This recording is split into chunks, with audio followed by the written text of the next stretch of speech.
You know, we need to work on the base of what we have. I don't want to give some information, but we need to adapt ourselves in the base of what we have. So it's harder sometimes, you know, because if you can have all the technology, all the equipment you need, it could be easier. But the hard job becomes when you have few resources and you need to adapt to the job, because this is the job that need to be done, even if with few hammers, with few mags, with not the last model we are used, FAL. It's a great platform, so long, so big, the Air one, but 308 is a good caliber. But you know we built our sling. They didn't have a sling. We built it together a sling. Now they work with a sling. So there are many things that you need to build, many things that you need to share with them to take them to the basic asset to work. But they have passion. They love their job. They know how is important, you know, to preserve those animals, to preserve for their country, because you know the animals here are a big resource for tourists, for money, for everything, for the economy, you know. And also it's important to protect them because there are a few thousand of them. So the guys put heart in what they do, and this is why I am here, because I love this place, I love this land, and I love this job with them. But it's hard job. The perimeter fence protecting some of the world's last rhinos extends over 120 kilometers, covering a landmass roughly the size of San Francisco. There are two ways to patrol this vast area of land. I'm gonna meet you there now, go on our way, okay? Motorized patrols cover large areas, but their presence is telegraphed by engine noise, allowing the poachers to vanish into the savannah.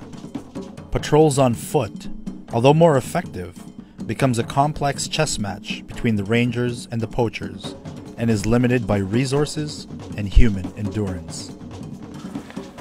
Our management route that used by the vehicles, as it's easy for our enemies to can track us, then we like to use only cross over the animal path, just to can check which direction did the animal go, or is there any tracks of human being on those foot tracks.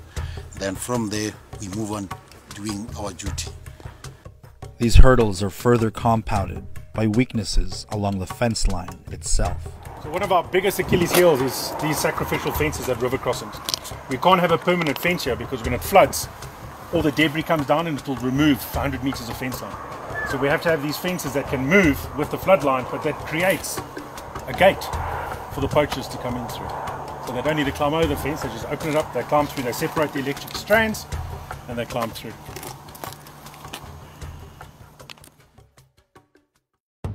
Despite astronomical odds stacked against them, some of the last rhinos on Earth stand a chance at survival against an increasingly sophisticated and militarized criminal poaching syndicate, because an intrepid band of rangers are committed to fight the good fight.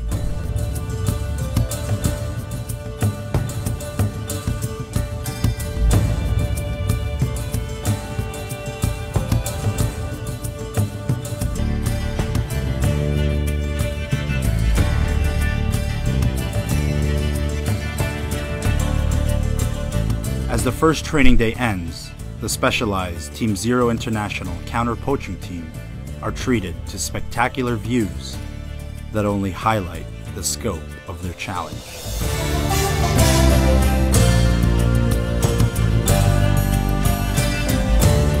An intensive individual soldier skill development program, the Rangers advance into team tactics and movement.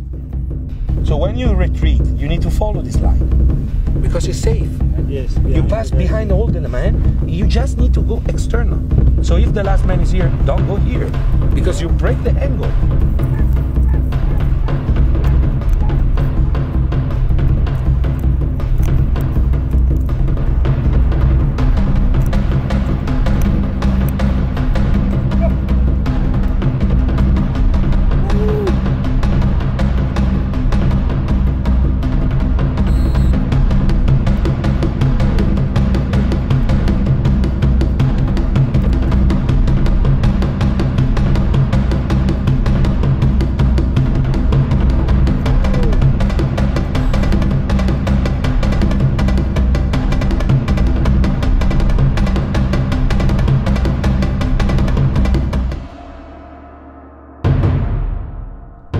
clock ticking, the instructors consolidate training information and look ahead to the daunting task of training the Rangers on vehicle tactics.